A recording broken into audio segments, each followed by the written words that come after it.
Hey, good morning, everybody. It is Monday, December 7th, the day that will live in infamy. And here you are, starting the second part of Chapter 3, 3.2.1, right? We're going to finish up this Chapter 3 before the holidays and take a big test on it. So really, you want to start making sure you're doing the warm-up every day. And if you do the warm-up, the homework's easy. You're doing this homework every day, right? Watch these videos, they help. Okay, at the very least, watch the video at the end to check your answers. That's the next day. And because I make two for each of these, right?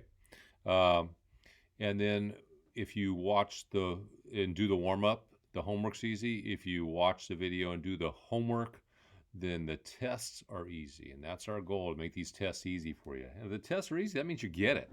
Okay, and when you get it, it's more fun. Okay, so 3.2.1. The problem's 3-94, 95, 96, 97, and 98. And if you like the book and you're out of the book, you're doing page 139 here. Remember, it's always going to be review and preview. Almost always. Almost always review and preview. Okay? So let's do this. First off, you always want to get on every paper in every class, not just math, not just science, not just our classes, all your classes. Get used to getting the easiest 3 points. It takes you about 30 to 45 seconds to do that. You can time me if you want. Okay, looks like we're about 1 minute and 30 seconds, 34 seconds into this. Who are we going to be today? Let's be Harry S. Truman. Anybody know who that is? He was from Independence, Missouri. Okay, about 3 miles from Kauffman Stadium, where the Royals play in Kansas City. Independence, Missouri, close to Kansas City, Missouri. And he was one of the presidents, right? Now, today is December 7th. I said a day that would leave in infamy because that is the day that the Japanese attacked Pearl Harbor, which pretty much got us into World War II. Okay? That's why it's a day that would live in infamy. Infamy is like the opposite of being famous. It's like famous, but for the wrong reason, right? Make sure you put your teacher's name there, Hong, Teichman, or me. And then as part of the heading when you're working out of the book, write down what you're doing here, right? And sometimes even write down the problems. 394 all the way through 398. Yeah, that took us about a minute, right? A little bit longer than a minute. I did a lot of talking. Harry S. Truman, he was president following Roosevelt. Roosevelt was president December 7, 1941, when the Japanese attacked Pearl Harbor. But he died soon after. So we got drawn into the war, and then Truman, who was vice president, became president. Okay, I liked both presidents. I thought they were very cool. I've been to both presidential libraries. Like I say, Truman's in Independence, Missouri, and then FDR, Franklin Delano Roosevelt. His place was on the river, the Hudson River, in upstate New York. Pretty cool. Went to Cooperstown, went to FDR Museum, and then the Norman Rockwell Museum in like 3 straight days. Very cool American history.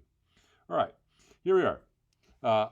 One of the things I like about Truman, and he said the buck stops here. He had that on his desk, and what that means is he took responsibility. If something didn't go right, he took it personally, and he says, I'm not blaming anybody. I'm going to try my best to fix this because I'm responsible. Okay, miss that nowadays, right? Not a lot of people willing to do that. All right. Lucas's frog, it's sitting at -2 on the number line. Let's draw a picture of that. Okay, and let's say that's 0, 1, 2, 3, 4, 5. 1, 2, 3, 4, 5. This is negative, right? So right now it's sitting at -2. And I'm going to put my pencil down and just read the rest, okay? He hops 4 units to the right, and then he hops 6 units to the left, and then 8 more units to the right. Write an expression to represent his frog's movement. Right? So I'm going to have to write an expression, and an expression is just like a math problem without the equal sign. Once you add that equal sign, it is, so if you had like 3 plus 7, that's an expression. 9 minus 2, that's an expression. 9 minus 2 plus 3 plus 7, that's an expression. X plus 3x squared is an expression. All those are expressions. Okay, once I say equals and have an answer, then it's an equation. Okay, all right, so I gotta draw an expression for what's going on here and then represent. So here it is, let's see. So 4 units to the right. Boom, 2, 3, 4. Okay, and that's 1. He's at 2 now, right? So what did I do to the right? I started at -2. Then I went to the right 4. How can I write that in math? Hopefully you guys are saying +4, right? Now, 6 units to the left. Let's go back. Let's use a red pen for this one. Going back 6. 1, 2, 3, 4, 5, 6. Now going to the left, you can say you added 6 negative or subtracted 6. Okay? Then 8 more to the right. Back. 1, 2, 3, 4, 5, 6, 7, 8. So how are we going to represent that? Hopefully you're saying +8. And that's it. Okay? So that is our expression. That's all you had to do. Now, where does the frog land? Well, just go back and rewind and play it again if you forget where we ended up. Okay? And what number is opposite of where it landed? Remember what opposites are. All right, the opposite of -3 is +3. The opposite of -7 is +7. And the opposite of 6 is -6. The opposite of 2 is -2, right? Those are opposites. All right, you can do B and C. Let's see what 395 has in store for us. Oh my goodness, this is just way too easy. It's a graffiti problem. The biggest number is 5, so I'm going to make my thing go 6 spots, right? 1, 2, 3, 4, 5, 6. And that is the y-axis. Remember, it's x comma y. The first number is how far you go over, and the second number is how far you go up. And I've made my grid. If I go 1, 3, remember it is over and then up, over and up, over and up. Okay, the x comes before the y, that's what you do. So 1, 3 is not going up 1, it's going over 1, then up 3. Okay, make sure you go over first, then up and put the dot, okay? You don't have to connect these dots like a graffiti, but this is good practice because we will have another graffiti coming your way. But guess what? Our new graffiti is going to have, it's going to have negatives too, right? So that 0, 0 will not be in the bottom left-hand corner of your paper. It's going to be in the center now. Okay, that's coming your way this week. Hey, have fun with those. Those are easy for you guys. 3-96, what are we doing here? It's like some distributive property. Now, if you watched my video before, write that with the distributive property. What are we supposed to do? I think the easiest way to do these distributive properties is go ahead and make a generic rectangle, 18 and 26, right? 20 and 6, 10 and 8, what goes here? 20 times 10. All right, and what's the first problem? Each of these boxes is going to have a set of parentheses in my distributive property. 18, how did I get that 200? 10 times 20. Plus, what goes in this box? 10 times 6. 10 times 6, or 60. What goes in this box? 8 times 20. And what goes in this box? So you're going to write 8 times 20 there. And what goes in that last box? 8 times 6. Now, they want you to get the total as well. Okay.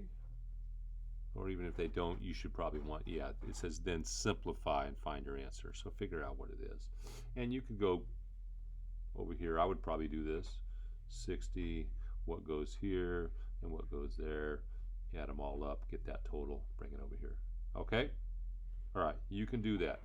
Now this B, 6 times 3,405, my initial thought was, hey, I'm gonna have to move this to the other side because this is such a huge number, 3,405. But guess what? This is one digit here. So it's just gonna be a long skinny one, right? Got a 6 here. What do I go up here? Well, each of these numbers that's not a 0 gets its own place up here. 3,000s, 400s, no 10s, right? So you can put 0 there. You don't need to, right? Just gonna have a 0 in the box. And then a 5. All right? And again, what is this? 6 times 305, 3405. Hopefully let's just rewrite it. 6 times 3405 is equal to 6 times 3,000 plus 6 times 400 plus 6 times 5. Get your total, okay? Okay. All right. The next one, C. 21 times 35. Make our, again, they didn't say you had to do this, but I think this is the easiest way to learn how to do the distributive property, so I recommend it. Okay, and again, each of these answers came from a problem, and each of those problems goes in parentheses up here. Okay, and then get the totals. Okay, think you guys can do that. 3-97, adding fractions. Now I'm going to write them vertically, and the reason is because I'm going to use the magic one to change these denominators. I can't add tenths and ninths. It's like adding pesos and dollars, right? I need to get the same denominator. Okay, so since I'm switching denominators, I want to have the new denominators, the new equivalent fractions off to the right. I think that's an easier way of seeing how this works. Okay, and the last one, C, 2/5 minus 1/15. Now we're lucky here because 5 goes into 15. So I'm changing these to 15ths, and what is 15? 1/15? It's 1/15. How many 15ths is 2/5? Okay, now you guys need practice on these. We all need practice all the time. You can't, go to basketball practice, learn how to shoot free throws one day, and then all of a sudden start shooting 100%. It takes practice afterward. Math's no different. Okay, so if you don't get this yet, it's because you haven't practiced it enough yet. Okay, get some more practice. Make sure you've gone back and done all these worksheets and stuff, right? Okay, make sure you've done all these worksheets. Okay, I have videos that help you. Okay? All of us teachers would love to help you in an afternoon Zoom. Come see us. Okay, but try these. Okay, I'm going to tell you what I'm changing these to. Since these are 1 apart, 9 and 10, usually the smallest number that they both go into is 9 times 10, is those two numbers. The smallest denominator for fourths and fifths is 4 times 5 20ths, right? The smallest denominator for sixths and sevenths is 6 times 7 42, right? The smallest denominator for halves and 11ths is 2 times 11 22. So I'm changing these to 22s, 22nds, right? So go try those. I will have an answer video for you tomorrow. 398, we're talking about ratios here. Seed mixture contains ryegrass and bluegrass. If 40% of the mixture is ryegrass, so I have ryegrass, and then I have the bluegrass, and then I have the total. Okay, so this is kind of tricky. 40% of what? 40% of the total is the rye. So if the rye is 40%, what does that look like if it was like a circle graph? This would be 50%, so 40 would be a little bit less. Okay, this is the rye, 40%. Remember what percent means? Means per 100. So 40 out of every 100. So if the rye is 40 and the total is 100, what is the blue? I think you can figure that out, huh? Okay. Now, the tricky thing is they're not asking the blue. The blue is just a step you got to get to before you can get what they're asking. They're asking what is the ratio of ryegrass to bluegrass, right? So you're going to have this number to this number, and remember, you can write it like that. You can write it with this colon, and you say it the same way, and you can write it as a fraction ratio where the first number in the ratio goes on top. So write a blue, write a blue, write a blue, get that number, and substitute. All right, that should be easy for you to finish. This is one of the easier CPMs. All right, follow the video, get her done, and have a great week, everybody.